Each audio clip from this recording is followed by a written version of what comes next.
Streaming begin. Okay, the stream is being sent. Stream is starting. Everything is connecting. Looks like we have a winner. What's the warning on Periscope? Audio bitrate is too high for Periscope. Ah, well, I'll live. Ladies and gentlemen, we are live. A Twitter message. Oh, yes. Yeah, so we're now using Restream. We are live, ladies and gentlemen. And yes, using the magic of Restream, that means we're now live on Facebook, Twitch, YouTube, Periscope, and apparently Steam as well. So, yes. We're live everywhere I could possibly make us be live right now. Ladies and gentlemen, welcome, welcome, welcome. Sorry for the delay in going live. It's been a bit teething troubles with all the tech and whatnot. And work. Fantastic. So, yes, thanks to the joy of Restream, which also, Restream has a chat thing, which I'll share with you next week, which is, you might be able to see it in the bottom right of the screen. If I put that above you, there we go. Anyone who says things in any of the chats, including the Twitch chat, the Facebook chat, anything, it all comes up in one big aggregated thing, and I can respond to all of them all at once. It's very, very cool. So you've typed that in the YouTube one, yeah. No, but if I give you the link to the Restream for next week, you'll see all the aggregated ones and you'll be able to just respond. Yeah, it takes a few seconds, but it does. Yeah, I tried to get the latency down there and it got down a bit, but I think because it's been rebroadcast, that kind of, well. Oh, that's not too bad actually, yeah. The YouTube are getting better at that. So, yes, lots to talk about this week. There's lots of little things have happened. Yes, Liam got married. We talked about this I talked about this on stream last week when it was just me, but yes, welcome back, welcome back. Yes, indeed I was. Oh, that's bizarre. Say something else. No, there is no sound for you. How about now? Say something? Know. Yeah, that'll come through now. I've now patched you through. Sweet. Cheers, guys. There I was just saying how awesome you all were. That's what it was. Cool. Yeah, I could hear Liam in my headphones, but the routing wasn't set, so now everybody will be able to hear him as well as me. Cool. So thanks for saying that in the chat. We really appreciate stuff like that, because that kind of feedback really helps us, because we don't have a team of 20 keeping an eye on everything for us. Exactly. Yes. Thank you, Marty. Thank you. Yeah, cheers, dude. And David, and everyone else who's saying congrats. It was awesome. Yes. It was lots of fun as well. Yeah, so after the initial stress...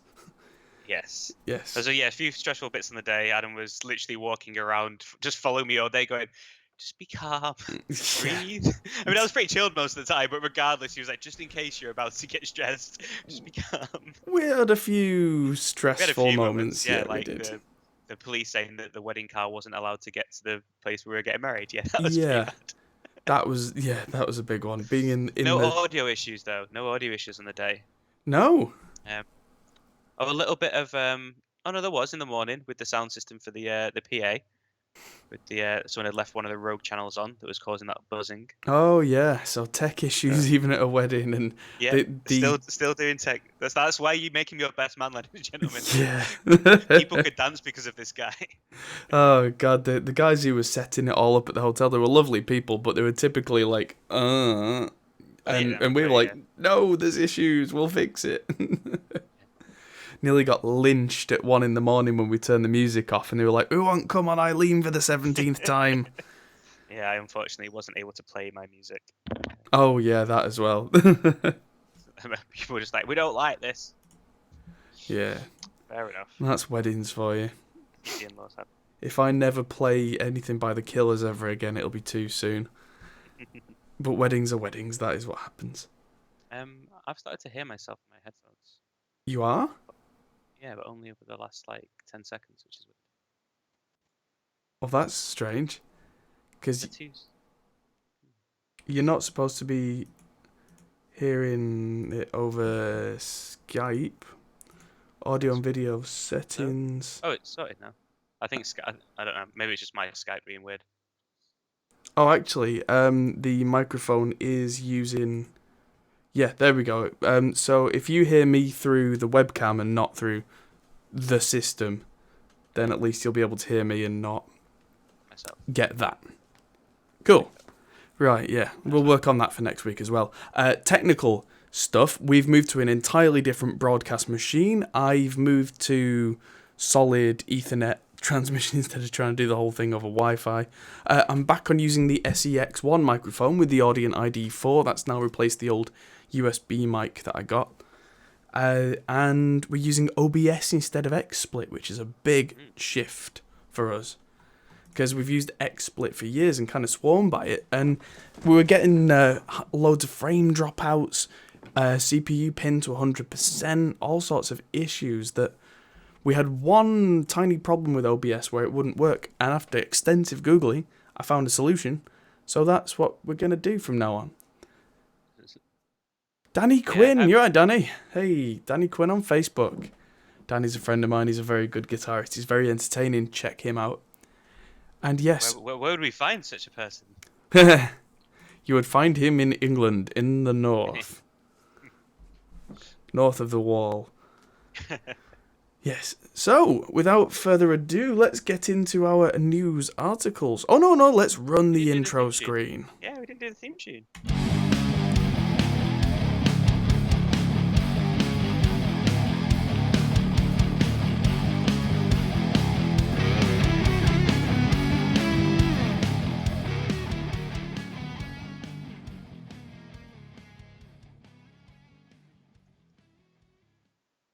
There we go. That's always very strange because when I play the theme tune, it comes out through the stream and we don't actually hear the music. So, yeah that always feels kind of weird. But yes, here we are. We can see everything in our GDQ style panel-y thing. And all is well. Oh, jeez, go away. So, first news article of the week is our cover story, which is that Gibson have destroyed, or someone has destroyed a lot of Gibson instruments using what looks like a giant digger by running over them all. And it is madness, but the entire internet's up in arms, like, oh, I'm never buying a Gibson again, blah, blah, blah, blah, blah, blah, blah, blah, blah. And as much as I'm not a Gibson fanboy, I kind of get it. There's a reason for it. As mad as this actually is. And that's that these were a model called the Gibson Firebird X. It was a terrible misstep for the company. It was a terrible guitar. Made between 2009 and 2011. So it was made nearly 10 years ago. Apparently something went wrong with the manufacturing, so they were so bad that most of them either didn't sell or got sent straight back. So we're not sure if this was a third party or if this was at Gibson, but basically they were too bad to even donate to like kids and charities. So for insurance purposes, they had to be destroyed. So what's the quickest, easiest way to destroy them? Crush them all. And the video was taken by a Gibson employee who apparently had to be there just to kind of verify that they'd been destroyed. Because with that many of them going on, and if basically with insurance, if you say they've been destroyed but no one actually knows, that's fraud. But if you can actually see them getting run over, then or whatever, that's it. I mean, there's got to be some salvageable parts. Well, maybe, but I don't know. When you have a car that has an accident, it's not that bad, but it gets written off. What happens? Do they just go and get crushed? Because there's a real legal grey area there as well, isn't there? Where if something does get written off for insurance purposes or whatever, can you do anything with any of it then? Because legally, if it's written off, it's gone. It's dead. It's just down to the insurance company. I'm sure I've got a friend that's we got paid out, and the car was a write-off, and they just basically get the amount that it was worth and keep the car. And one of them, he got it fixed up Mm. because he found someone that could do it affordably. So we ended up like making 500 quid out of someone going into the back of him. Huh. I suppose that's one way of doing it. It depends on what the terms are. I think like some companies maybe ask for the car so they can scrap it and they can get the scrap value. Yeah. Different to something like this, isn't it? No one's going to ask for some guitars. For No. The other thing is Marty in chat saying there are industrial shredders that'll do an easier job. Yeah, but then you'd have to go and buy an industrial shredder. Well, they've obviously gone to. I mean, I think it's a completely valid point. This is probably just a cooler way of doing it. Yeah, Like, they probably will go do that. I bet they took them to be destroyed, where it's clearly some sort of like junk tip, and they've got a crane. Like, can we just run over them? And they're like, oh, that'd be awesome. We can put it on social media. It'll be sick. That's Yeah. what someone's said in the middle of just sorting this shit out. And yeah, they probably will end up in a big shredder after this. This is probably just on lunch. They probably all had a few bits. I can completely believe that. This is completely just. They have done this for fun, but it was necessary. It's just on his iPhone, isn't it? Like, yeah. This isn't like an 8K red camera, and they've gone today. We're gonna destroy 300 guitars. This is which they easily could have done. Yeah, like, and the person with the phone is the employee from Gibson. It's his voice. You can hear it's right next to the camera. So, yeah. The other thing is Gibson released a statement today, because this video is apparently months old, but it's just surfaced. And they basically said, yeah, these were damaged, they were unusable, we couldn't even donate them. And by the way, if you're questioning our giving them to charity, we're giving guitars to charity literally every day for the next 3 years. So if we could have, we would have.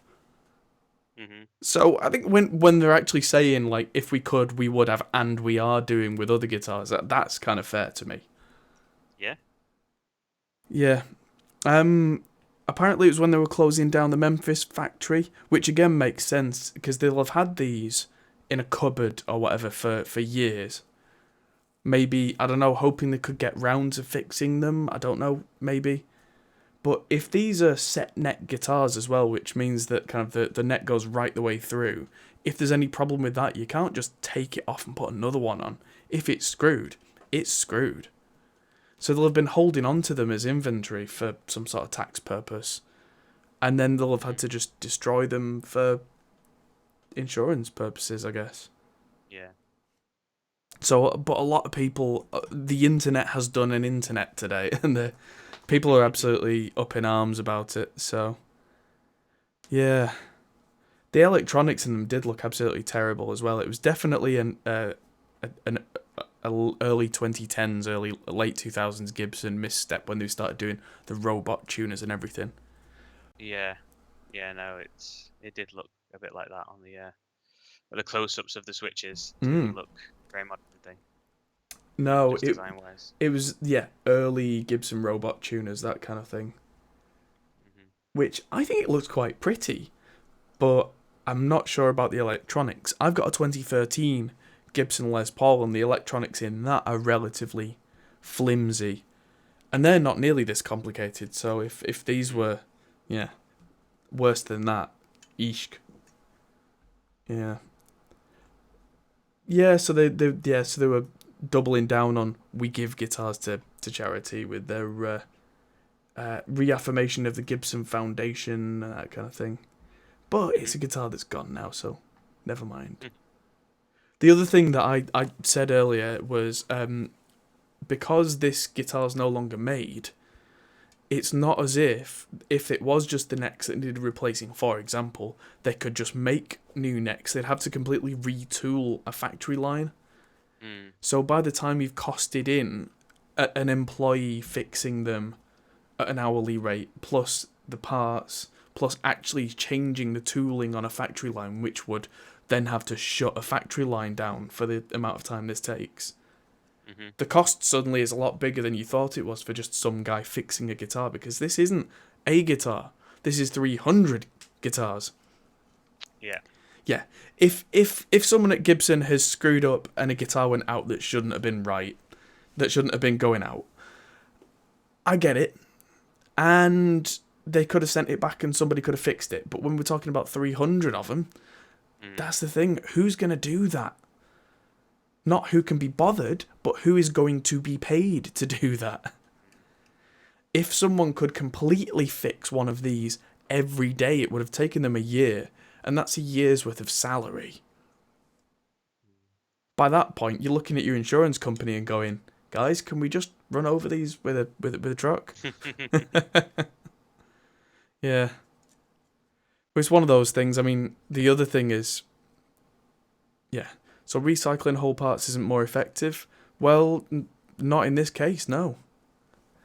And if you said to people, I'll give them to you, they're kind of broken, you might have to fix it, and then you don't fix it, and let's say it's something like the ends of the frets are rough, and you cut your hand open, you're then going to say, I got a Gibson, it cut my hand open. Yeah. And in Chinese whispers, all the backstory then gets lost. And at Gibson, they've been going so long, they know that happens. So they've definitely gone, you know what, we're not even going to risk that. No. Just no, Well, yeah. One of the lawyers that told them you're not risking it. Exactly, yeah. I mean, it might not be exactly environmentally friendly, but if any of the factories, if they've got a wood burner or a biomass burner, they could probably throw them in and use them as fuel. Anyway, let's move on. Tonight's stream is not brought to you by Carling, one of the most English lagers there is. It tastes like rubbish, and it's in a pint can, not a half litre. And this is going to be terrible. Cheers. Do feel free to drink along with us if you are of legal drinking age in your respective country. And not if you are not. So, moving on quickly. Metallica are doing an S&M 2 concert, and it's going to be in cinemas for one night only. I thought this was going to be kind of cool. So it's going to be a live stream. Live streaming to cinemas, that's going to have to be a ridiculous bit rate. Yeah, they've done it for years. I remember like they had like the Ashes and stuff for sports and things even. They'll just do it as like a broadcast on some sort of channel. Like, I don't think it'll be too much of an issue.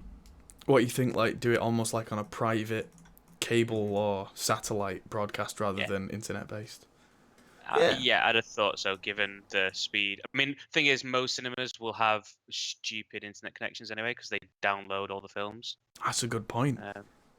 So you can't really have a cinema in 2019 and not have fiber, and like dark fiber connection, really.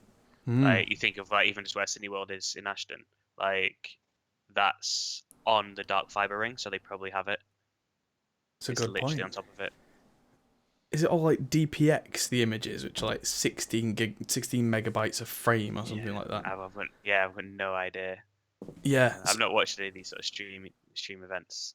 That's last time I checked for a 1080p stream. So imagine a 4K video would be 4 times that. So we're looking at 64 megabytes a frame.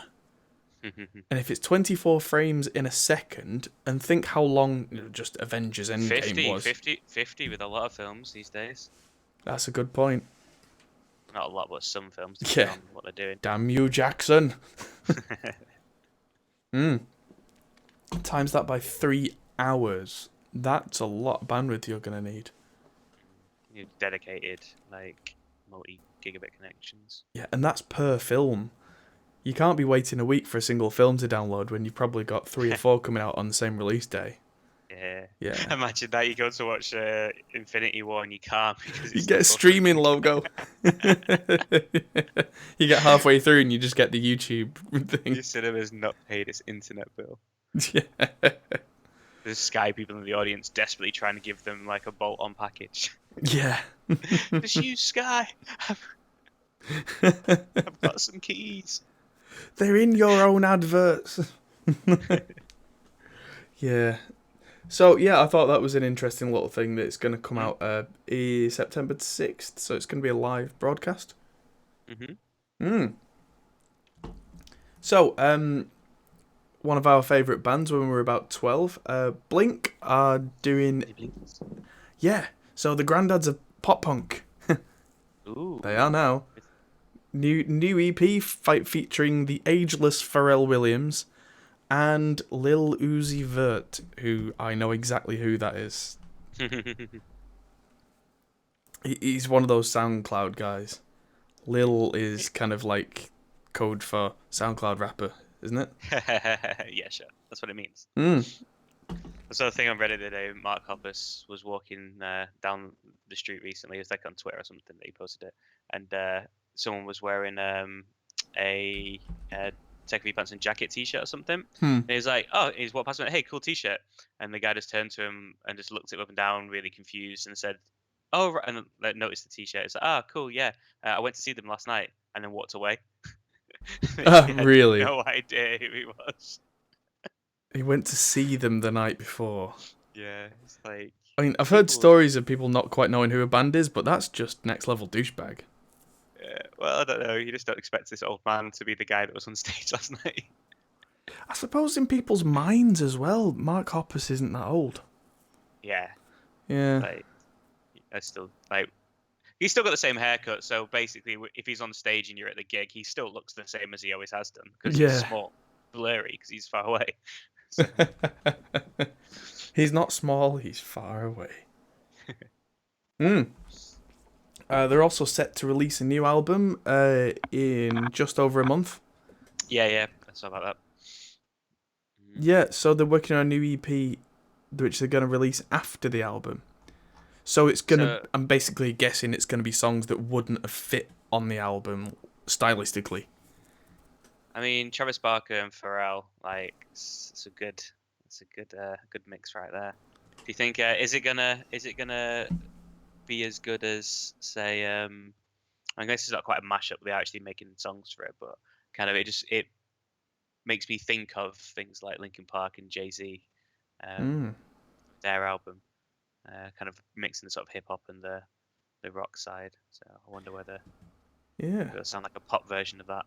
Well, talking of like side projects, have you heard Simple Creatures? No. It's Mark Hoppus and All Time Low. Alex. Right, yeah. I've heard that they did that, but I haven't like seen any of it yet. Yeah, I've heard it a couple of times, and I kind of like it.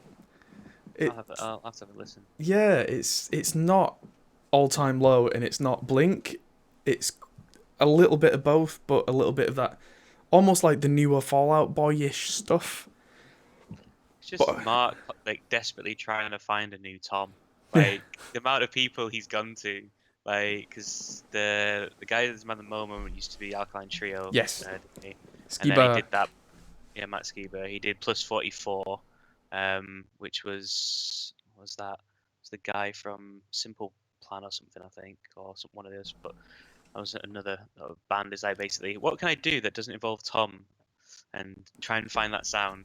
Those two just need to make up, kiss and make up. Preferably just make up. But yeah. I'd like to see the kissing, personally. Well, it's just me. There's some hardcore fans out there, you know. It's you guys want what you want. Top men doing top men things. Yeah, well, it'd be cool to see how that sounds, though. Like, to kind of maybe, like, I don't know, Travis Barker, one of the best drummers that's in terms of popular music that's ever been, and Pharrell, I think, one of the best producers. So, be interested to see what happens there. The rest of them are kind of, for me, just filler. Yeah, let me just resize your face on stream, because that's my face. I think your connection kind of dropped down a little bit, and as a result, it's fine. It didn't drop out. It's just that because of that was really weird. That it kind of sent a lower resolution Skype stream, which meant that it resized you on the stream. That was a bit weird, but it's fixed now. It's all fine. The actual stream has good health, so we're fine. Okay, moving on. So everybody's favorite company, Behringer. Moving on. Yeah. The STP one. The one before that. Behringer teases a Lindrum clone. So some of these are going to be slightly out of order from what I've sent you. Okay. Just because after I sent you all the links, I thought there'd be a better order in which to do it. that Krumar one's going right at the end, because that's weird. So that can finish what we're doing. So yeah, the Lindrum is this thing on screen, which is the top image, and those were the 80s drum sounds pretty much wrapped up in one machine. Something like Human League's Don't You Want Me Baby, that's one of these. Billie Jean by Michael Jackson, it's one of these. It's that kind of realistic drums because it was one of the first machines that used actual drum samples. Full stop. And Behringer have teased that they're going to make one of these because the original Lindrum probably only they'd made 5,000 units, and that was in the early 80s, and most of them have probably died by now. But Behringer have teased that they're going to make one, and it's going to be very, very soon. The original was the Lin LM1, but the original sold less than 500-ish units, so that's just cool, but meh, where the Lindrum is the one that succeeded it and is the daddy. So the 80s drums in a box. Yeah, I do like 80s drums. Yeah, Behringer releasing some pretty cool retro kind of bringing it back to life sort of stuff at the moment, aren't they? They are. I think since they've bought all these fabrication plants and they've looked at their inventory and what they can make and what they have, they've gone, hey, you know what? If we can do this, let's do it. Yeah. Quickly question in chat, looking to buy first pair of studio monitors. Yamaha Adam T7Vs or Kali. I don't know Kali at all. I want to get in contact with them and see if I can try some of their stuff. But between Yamaha and the Adams, I would go with the Adams every time. They work for me as a sound. Just 'cause the name, right?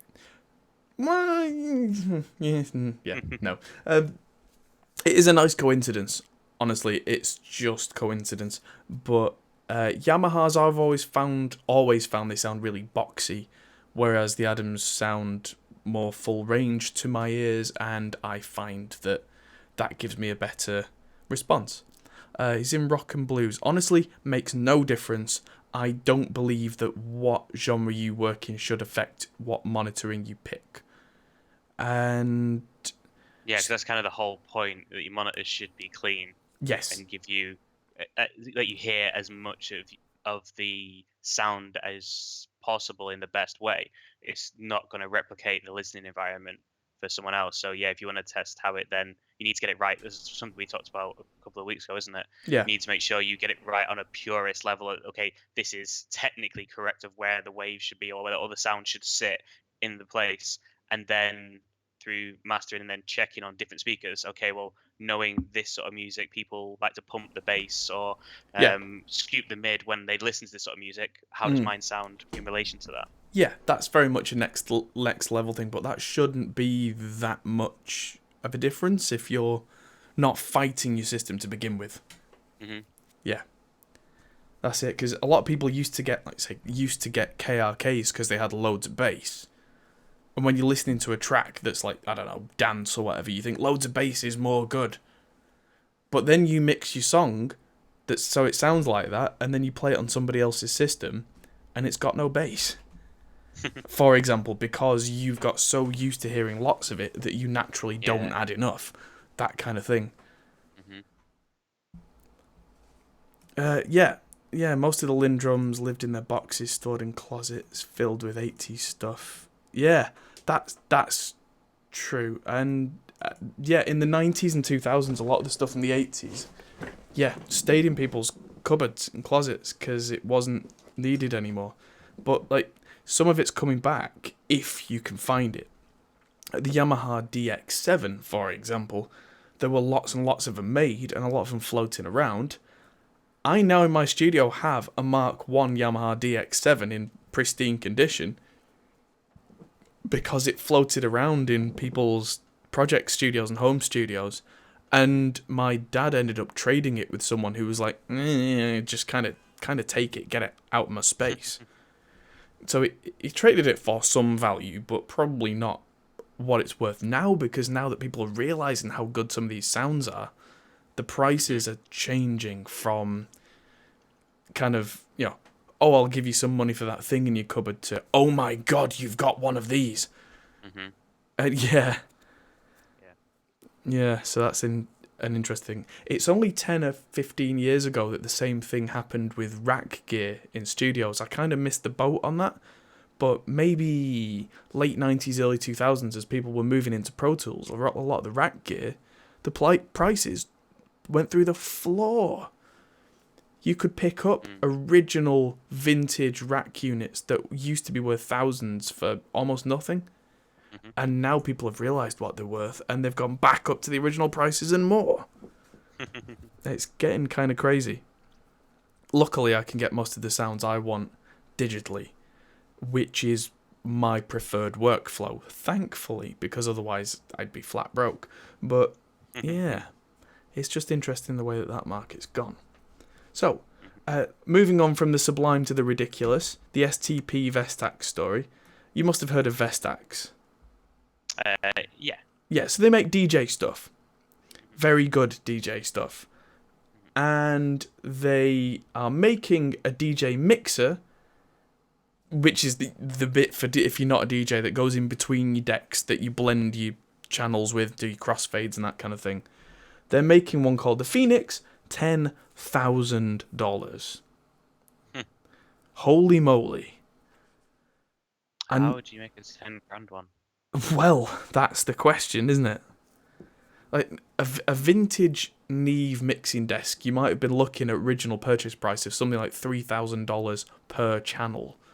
So if you work that out, that's why Neve desks ended up at like nearly $500,000 when you got a big one. This is at that level though. I mean, it's Well, like $2 grand more than that. Well, that's the thing. Well, it's stereo channels, so maybe a little less, but still, yeah. We're looking at probably £1,000 a channel on average, including all the EQs, which are gonna feel premium. They better feel premium for that price. The kind of crossfader that's not gonna break on you, I would imagine. Oh hell yeah. Yeah, I would be unhappy sending that back. But yeah, like large toroidal transformers on every channel, which is something you don't see in the cheap stuff. Like, toroidal transformers are the big, fat, chunky, circular ones made of pretty much solid iron core. Adamantium. Pretty much. I've got a couple of power amps in the studio that have got big toroidal transformers in, and I struggle to lift them. Oh really? Yeah, they add weight. But when you push the level into them, instead of them distorting, they kind of sound nicer. Alright. Yeah, there's just something about transformers and running audio into transformers loud that just sounds good rather than red line equals bad. So yeah, it's this is the kind of thing that people like Skrillex are gonna buy to play live because they can. Yeah.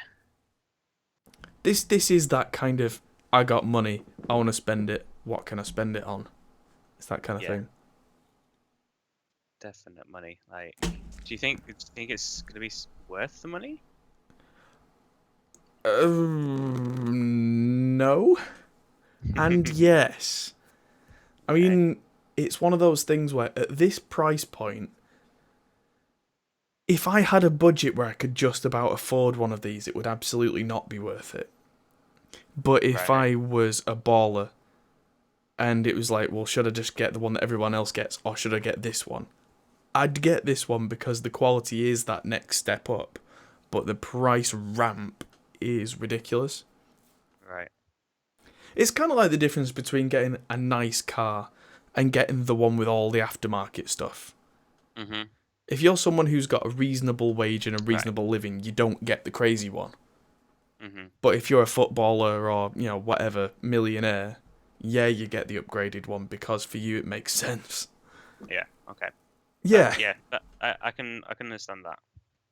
I think that's where this is at, because otherwise, who is it for? But I was just saying that, I mean, there's always stupidly expensive stuff. Just is this this premium stuff that the people that have got the money should spend the money on. It's kind of where I was going. Yeah. Yeah, well, if the build quality's there with the really nice VU meters and those transformers that mean that even if you're an idiot DJ who just runs everything into the red, it's still actually going to sound nice. Hmm. That alone is worth it. I mean, I use Skrillex as the example, but any DJ up at that level, and there are a few of them, if you want to go out touring, I mean, guitarists will take 20 or 30 grand's worth of kit out with them, with like handmade guitars and yada yada yada. This is the DJ's equivalent of that, really. If you're at that level where someone looks up at you and goes, "Oh my god, it's that guy," and that guy's like, "Yeah, I'm on stage and I'm not pressing play on an iPod through a crappy mixer. I'm getting my vinyls out through my $10,000 mixer." I mean, yes, it's a big ego boost, but yeah, if you're enjoying it and if you look after equipment like this, it will last you a lifetime as well when it's built this way. I mean, if it's built to match its price point, you'll be able to throw it to the next venue and it'll still be fine. It'll survive like American Airlines. Yeah. Right, so quick mention from Sound on Sound, Project Pinnacle needs you. So this one's one that piqued my interest. Lewitt microphones, known for not necessarily cheap and cheerful, but affordable, relatively good quality mics, are doing a project where they get lots of people involved in user feedback. And yeah, it says most of their mics have resulted from trying to solve recording problems experienced by power users of their products. So yeah, apparently they're getting everybody involved in the conversation, which is something that our friends over at Aston Microphones have done since their inception, which is why I think it's interesting that Lewitt are now doing that business model. I think it's interesting that somebody else has gone, oh, right, yes, asking people what they think rather than just making microphones. Let's do that. It's the opposite of Apple. Pretty much. Like, Aston only have 4 microphone models. Full stop. And they sell like hotcakes because one of them is, how inexpensively can we make a microphone that sounds incredible? The next one is, what if you spent a little bit more? The next one is, what about if you wanted like pencil condensers to record things like drums with? And the other one's like, what if you wanted a no-holds-barred dynamic microphone? Which is a bit weird because it looks like a big black tin of beans. But the sound that I've heard out of them is incredible. And they don't need 20 different or 30 different models to try and appeal to everybody, because they asked a big panel of producers, try this prototype. What don't you like about it? Yeah. And so I think it's really interesting that people are turning towards that same model now, which is what happened when Slate Digital went through the subscription route and everyone laughed at them, and then after a couple of years went, maybe we should do that. I think it's a very similar kind of thing here. Yeah. Having these networking issues again because your icon has turned tiny again. Oh no! No! There we go. I'll make you bigger. There we go. Never mind. It will be fixed. Okay, so that was what I thought about the whole Lewitt thing. So let's move on to less music tech and more just tech. Tech. So, YouTube Premium, which is something I keep thinking about getting. It's not worth the money. It's really good, but it's not worth the money. That's the annoying thing. I don't understand why they priced it so high. It's such a rip-off. Yeah. Like, it just doesn't compete with, like, when you think, I don't know, correct me if I'm wrong, but you look at things like Netflix, Amazon Prime, Disney Plus is coming out at $7.99 a month. How on earth is YouTube Premium? Is it $12.99? I think it is. Yeah. Yeah. Like, how is that the right price point for it? Yes, you get the YouTube Music, but that's just YouTube. Like, just in an app where they show you, they do some filtering for you. Like, it annoys me because I used it when I went away. I tried the free trial and I thought it was great. Partly because I have an iPhone and you can't listen to YouTube when it's closed without this. So listen to podcasts and stuff was way better. And partly so I could download a load of Critical Role to watch while I was away, Mm. and that was great. But it just for 12.99, no way.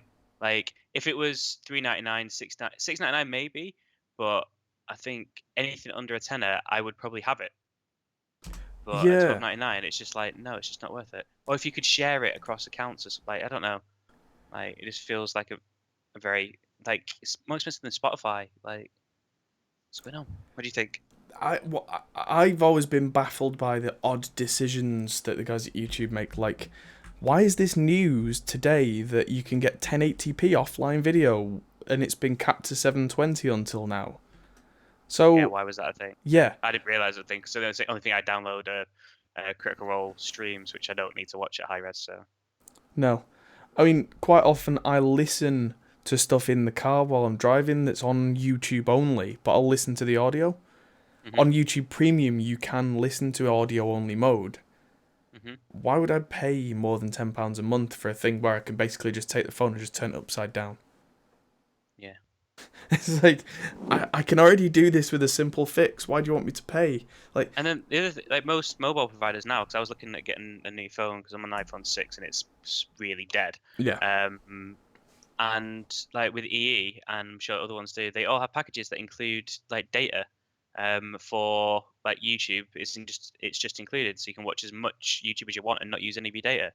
Mm, So, which is then the scary side of it, starting to move down the whole net neutrality thing that we talked about before. yeah. Because actually, wait a minute, we've just realized without realizing we're now buying internet packages. So people are going to use things like YouTube more because it's free in their data plan. Oh, Um, have you heard Vodafone's latest set of tariffs that change all of this? no. So now with the new 5G, all the new data services, data is unlimited, full stop. All right. But with the lower tier one, you only get 3G. The medium tier one, you get Ah, 4G. The higher tier, you get 5G. okay. And that's it. That sounds good. Yes, so the amount of data you get is not limited. You're only limited in rate, basically, based on what you need and what you pay for. I said I'd never go back to Vodafone though. They were so bad when I was with them. And that's fair, but I just think it's interesting that they're the first to do that, which means that if that's successful and people move to them, the rest of the carriers will surely follow. Hmm. Maybe. Don't know.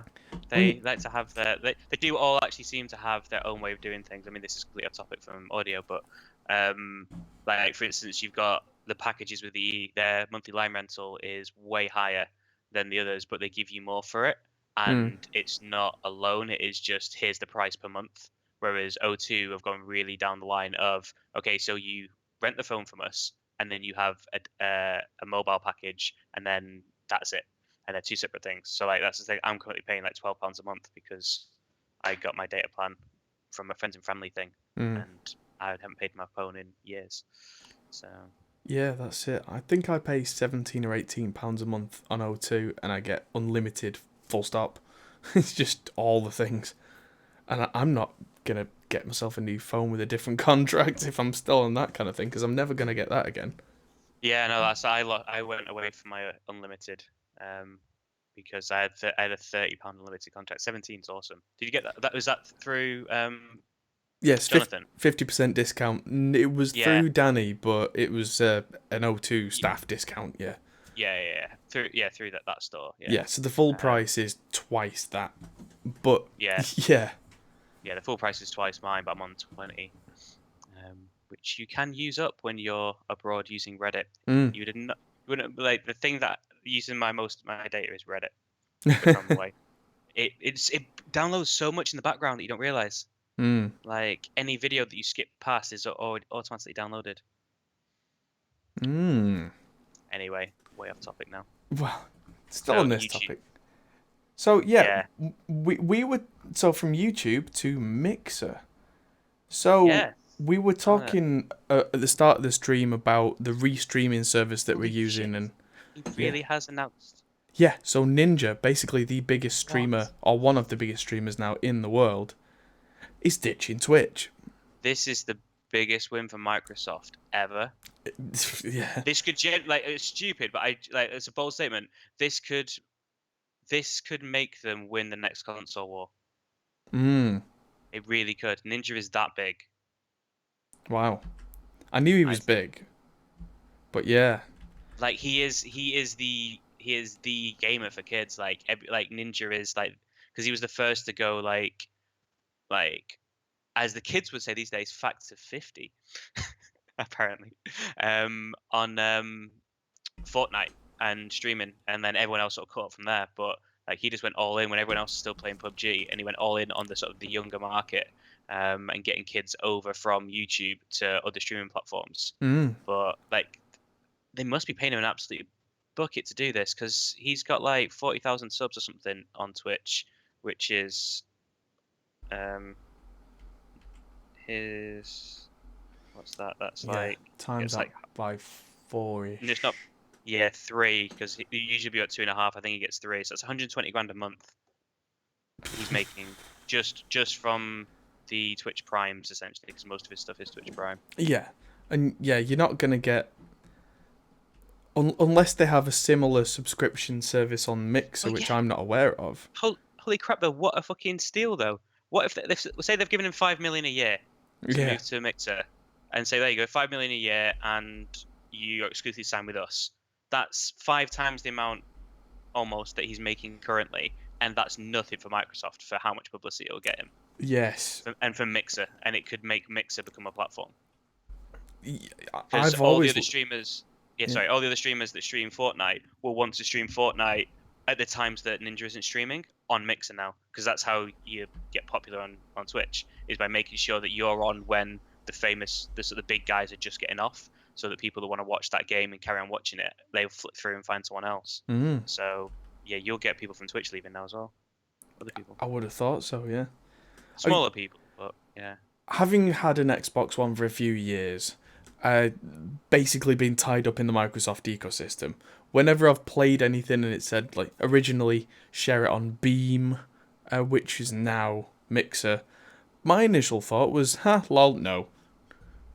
That's not It is nice. that's Yeah, not it is nice. Twitch. But my Have you reaction used? was, Yeah. yeah, I'm sure it Oh yeah, is, no, but definitely. it's not. No, Yeah. yeah, I completely agree. Yeah. I looked at it. I watched a bit of some games when I got my Xbox One X. Watched a bit of it. I was like, oh, it's actually pretty cool. It's quite interactive. Yeah, it's really well integrated in. Shame that it's not Twitch. Shame that it's just going to die. And they Mm. seem to be doing pretty well with it. And obviously Sony don't have their own version, so Mm. why not go all in and try and get rid of Twitch? Because Twitch has its problems, man. Like, holy shit. I've never installed an ad block in my life until Twitch Prime started showing you adverts.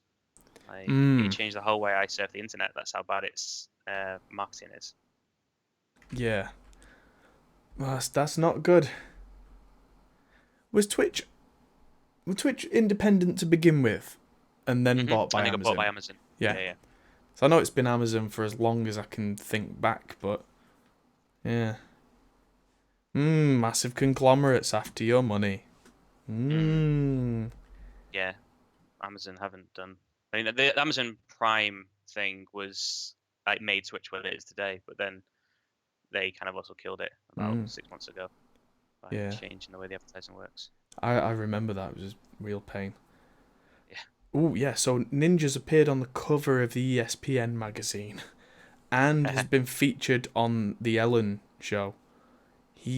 So he's way bigger than just a streamer now. I mean, it's amazing. I've watched this because he's a kid. He is younger than us. Like I've watched him grow. Like I was watching him when he still had 10,000. And I don't watch him now. So I'm like, oh, I remember him then. But I was genuinely because I was into Twitch. I remember I was watching Shroud live when he blew up, and it was after that that Ninja blew up because he was paled in comparison to Shroud as he kind of blew up to Twitch.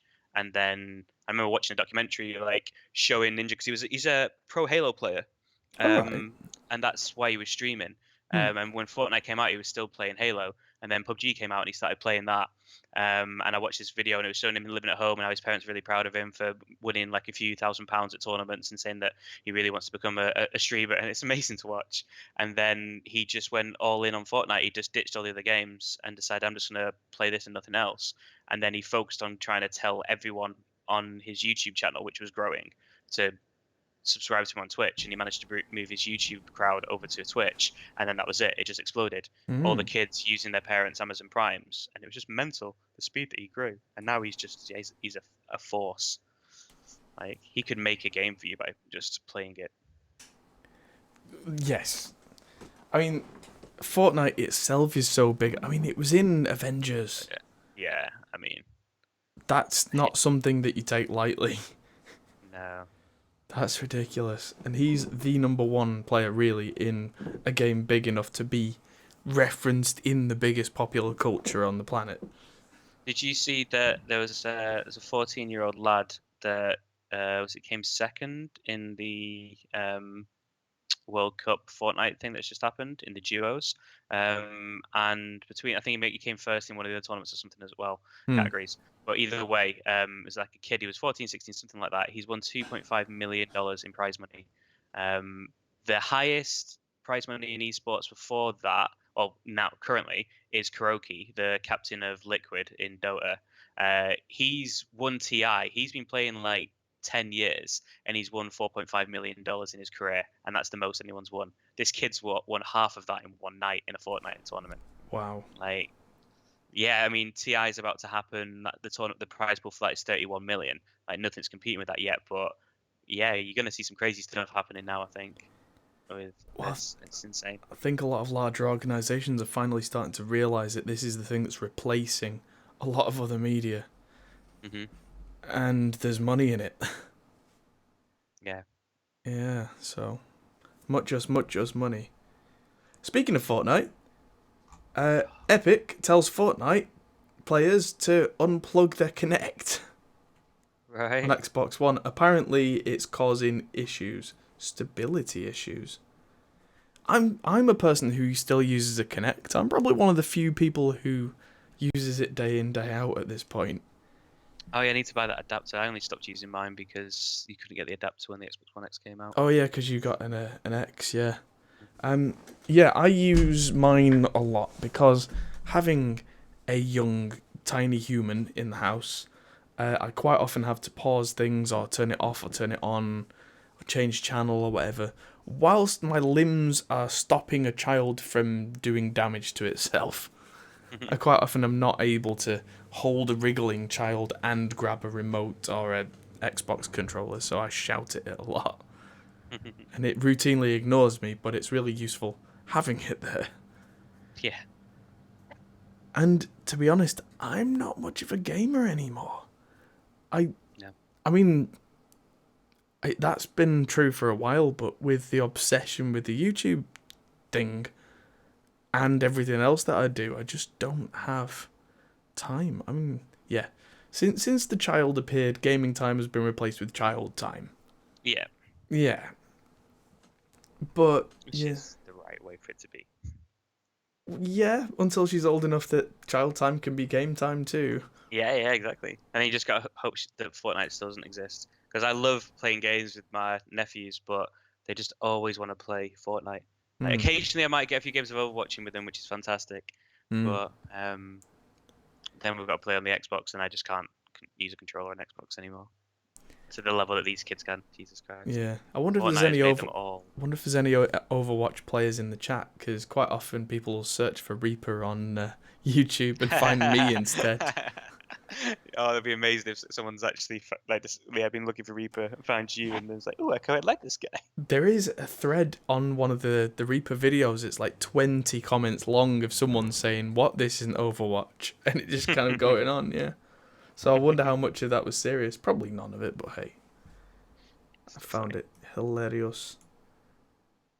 What's this? Oh, so Microsoft has apparently shrunk the Kinect into the Azure peripheral thing that's tiny little scary, like, hand-holdable thing. The Azure Kinect Developer Kit. Ooh. So it's got sensors like time of flight depth sensors from the HoloLens 2. A This is set, the thing, like the Kinect is like one of the coolest pieces of tech in the last 20 years. yeah. Yet somehow the general public decided it was lame. Like, I just wish that people had been able to do some cooler stuff with it, It, because at the time, so it fun. is pretty lame for normal people things. But the future with it, yeah. I mean, Just the way that people like hacked them together to make like 3D scanners and stuff, like the technology in them, like the amount of like reverse engineering that people have done at home with them is just insane. mm, the this thing looks. Did you see the link that was in the article that that's Yeah, yeah, the little white bit, yeah. yeah, so it looks kind of not much bigger than an iPhone, and it's got a 7 microphone array in it for computer vision and speech purposes. Jeez. The Kinect will be powered by the power of the cloud for AI purposes. That's not disturbing at all. A thing that's got depth sensors and a 7 microphone array will be connected to the cloud for AI purposes. Skynet is here. Haha. Just you just give in. Yes. Alright. So that's enough, almost enough tech for this afternoon. So, Tool, one of my favourite bands since forever. Mm, yeah, me They too. made big announcement that their new album's going to be called Fear Inoculum. And they've been one of the longest standing holdouts on Spotify. They've not been on there at all since it came out. And as of tomorrow, they're on. Oh wow. They've changed their mind. They've gone, screw it. I can finally listen to 10,000 Days. Yes. They've literally gone down the if you can't beat them, join them route. Mm. So I don't know whether that's good news or sad news. I'm still not completely sold on whether Spotify is actually good for artists. well, whether it's good or not, it's here now. Yeah, yeah.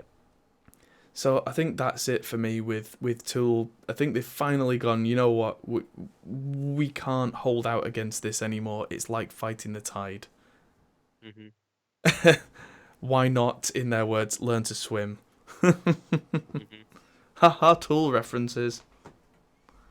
Right, and last one for the day, Krumar. Have you seen this video on Facebook over the last couple of days? No, I don't go on Facebook. I spend an inordinate amount of time looking at it with one eye whilst trying to watch a child. I can't really do anything more mentally engaging. Otherwise, I'll look up 20 minutes have happened and the child has decided to destroy a book. But yes, this was a really weird music video that kind of entertained me. And Okay. yeah, it looks like a future Eurovision entry. It's a bit like Yeah. it's like that one. But it's not as weird as it looks when you look a bit closer. If you watch the video, the lips are moving. Yeah. That's an actual mouth that's just been superimposed. And Right. then the rest of it's just like it's a doll's head on a stick. And that's about it. It's really disturbing, dude. It's a bit weird, but It also, musically, it reminds me of something that Ross Geller in Friends would have written. yes, that's why I thought you'd But appreciate it. yeah, all it needs is Woof, some woof. bowling pins falling at the end. Yeah. To be complete. Hmm. So weirdness happen indeed. Now let's flick back to our main screen for the rest of the evening because we've had a few questions in the chat which will be worth addressing. We've been covering most of them as we've gone. Are you sitting in further and further darkness over there? Yeah, apparently so. It's getting darker here. So My light is on. Oh god, it has got really dark. yeah. That's weird. It's just my camera decided that it's given up on me. You're on a C920, aren't you? Have you got right light engaged? I don't know, but I do have Smart Life engaged. So 1 second. Right, smart, light, engageness. Ah, there you go. Yeah. That's more like it. We can see you. So, have you tried Mhm. Mixbus? Is it cheap and quite versatile? I have tried Mixbus. It's not cheap. It's not very versatile. It does a thing, and that is that every channel sounds like an actual Harrison console. But last time I checked it, and this was version 4, it's now on version 5, it was quite clunky. It crashed a lot. It was quite difficult to use. The basic version was $99, but didn't really sound like a proper console. The 32C version, which is the one that sounds like a real console, was $300. And considering it was quite clunky and unintuitive, didn't really seem worth it at the time. Yeah. Question from David Ross. What's the difference between a freeware compressor and a $200 distressor? $200. That's the main answer. But to dive in on that a little bit, generally when you get either stock plugins or freeware plugins, they're made to either be the most processor efficient that they can and stable as they can to work with that software, or they're made by somebody in a bedroom. Whereas plugins that are that expensive are generally made by a team, tested again, and sound closer to their analog counterparts, which are generally, I would consider to be richer sounding. There's certain saturation elements and quirks that happen in audio with real gear that doesn't happen in stock plugins that they're trying to emulate, that makes it sound nicer to the ears, generally speaking. If you need something that's functional but doesn't do anything special, use the stock stuff. If you're doing things where you want it to sound special, I use the Distressor version in the Slate Everything bundle, which is $15 a month. But I use all the other stuff as well, but I'm quite happy to pay for that because I believe that the improvement in sound for what I'm after is more than noticeable. Especially if you know how to get the best out of that analog gear, you get a certain sweetness that is otherwise impossible to get. And the line between real hardware and the paid software versions of that hardware is getting thinner and thinner and thinner every day. Any more questions that we missed? Do we know Behringer 2031s, the speakers? Oh, the Behringer Truths. They're okay. I mean, typical Behringer, they've made things that are copies of other stuff, but at a lower price point. But that's what Behringer do, and that's what they've done. I don't know how long I would expect those to last before dying on you, but while they work, they're great. Any more? That seems to be all the questions. Sure, again. So how do I stop you swearing and advertising all over the video because the questions come up in chat?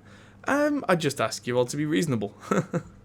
And if you don't, well, tough, you don't get another comment. So David's Behringers have run for people, right? Yeah, you can, yeah. Ban people. Yeah, or you can put them in timeout or whatever. Also, send Adam an email to request moderator status, because I just thought we could actually just add some people that are here every week as mods. They could help out with that. Could indeed. Yeah, if So you're anyone one is interested in being a mod, then bung us a message absolutely. with your CV, social security number, home address, or just a reason why you think Adam is cool. Yes. Those are always appreciated. I like Adam because. Yes. But yeah, David says his speakers have been running for 12 years so far. I mean, that's great. The thing about Behringer stuff is it's not necessarily flimsy, but you factor that into the cost and don't rely on them lasting that long. Yeah. In my experience, if they do great, I've got Behringer stuff knocking around in the studio. I'm sure I've got a couple of Behringer bits knocking around here at home that have lasted forever. But I've also had Behringer bits that have died after a certain amount of time, but I've not complained because of the amount of money I paid for them. kind of expected it. And that's okay if that's... Like, if I spend $200 on a set of speakers and they die in 3 years, okay. If I spend $2,000 on the name badge equivalent and they die in 5 years, I'm still going to be upset. Because, you know, I've paid 10 times as much and got less than twice the use out of them. Yeah. Just economy of scale and all that. Fun fact, on a tangent, on my bass that I restring every couple of weeks, I've been using Thomann branded strings, which cost about €4 a pack. So about a tenth of what the big brands cost for the top flight stuff. And every now and again one snaps on me just as I'm trying to string it up and it's annoying. But then I pull another set out the bag and I'm still saving money. For what I'm expecting of them, it's perfectly fine. And I don't get upset because I'm still in the long run saving a lot of money. Whereas when I'm in the studio and I'm taking a session seriously, that's when I spend the money on the stuff that I need to work well now. And that pays dividends for me at that time. So for me, I don't always buy cheap stuff and I don't always buy expensive stuff. I always ask myself, what do I need this for? How long do I need it to last? And will the cheap stuff get me there? So can I save some money?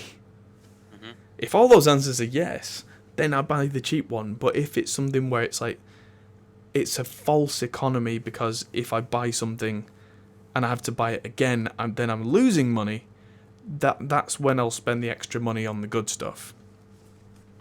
Generally, that tends to be things like guitars and, yeah, guitar equipment, that kind of thing, where for me now, if I buy a cheap flimsy thing, generally, then it's going to break or it's going to cause me problems, whereas if I buy the good one that costs more, it won't break, and then I don't have problems.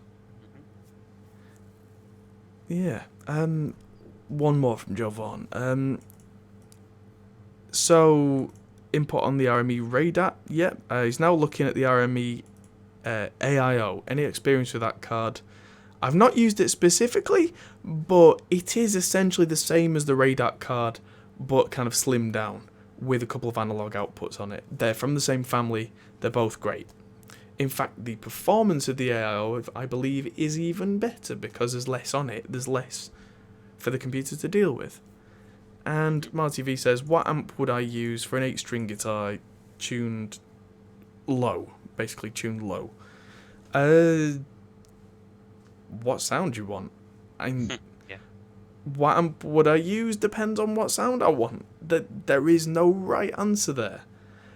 I mean, are you playing low-tuned jazz? Country? It's probably going to be progressive metal with 8-string guitars, because that generally tends to be the thing. But even then, it depends, because you might want a clean amp, and then use pedals for the distortion, which is what a lot of guys do. Tosin Abasi from Animals as Leaders is one of the figureheads in that movement, and he tends to not use amp distortion that much now, and uses pedals to get the grindy stuff. Jazz and prog metal, there you go. And whereas some guys would use something like a PV 5150 or 6505, of which I have one. That thing doesn't really do clean, but the distorted tones on it will cut through anything like a knife, although you might need to stick a tube screamer in front of it to clean up the flubby low end so that you can actually hear exactly what each note is that you're playing. In which case, you'll really need to work on your technique to make sure that nothing else is ringing out. And I don't mean play better, I mean adjust technique to make sure you're dampening other strings.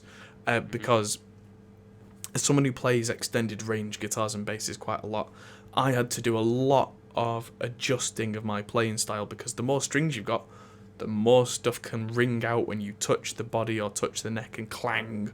Suddenly it'll be going all over the show. So you really need to just adjust to play clean. And then what amp you choose becomes entirely personal preference. If you can play so cleanly, it doesn't matter.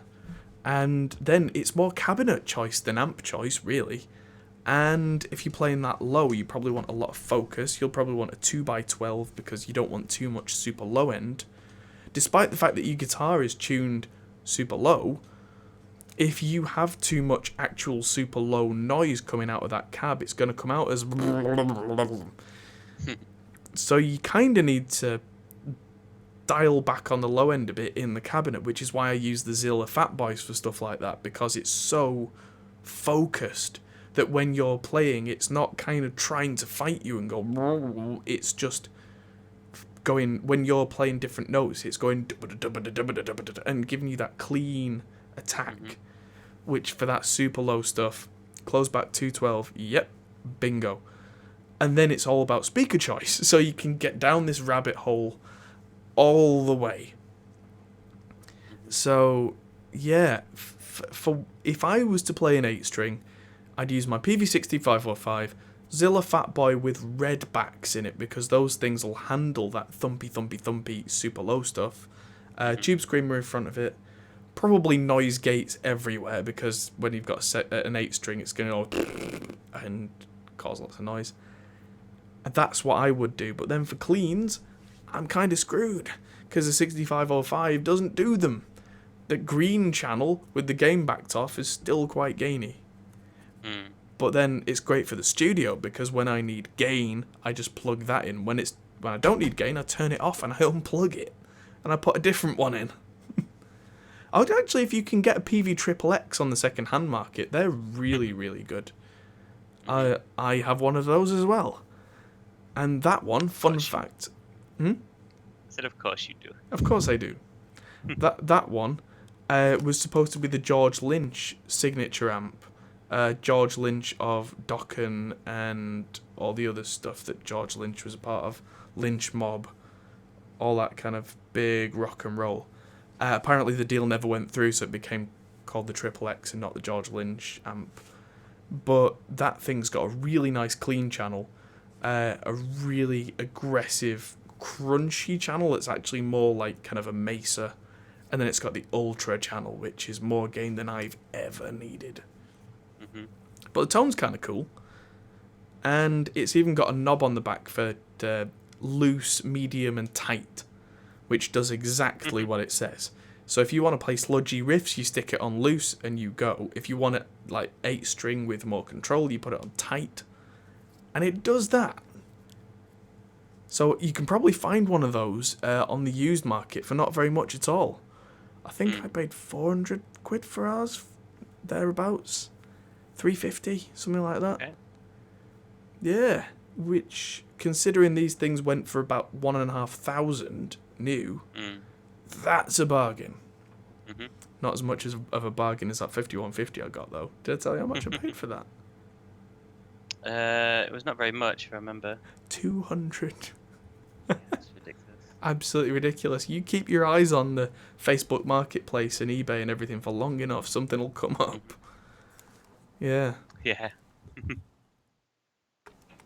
Turned out this one that I got had an issue, and the way to fix the issue was replace the valves.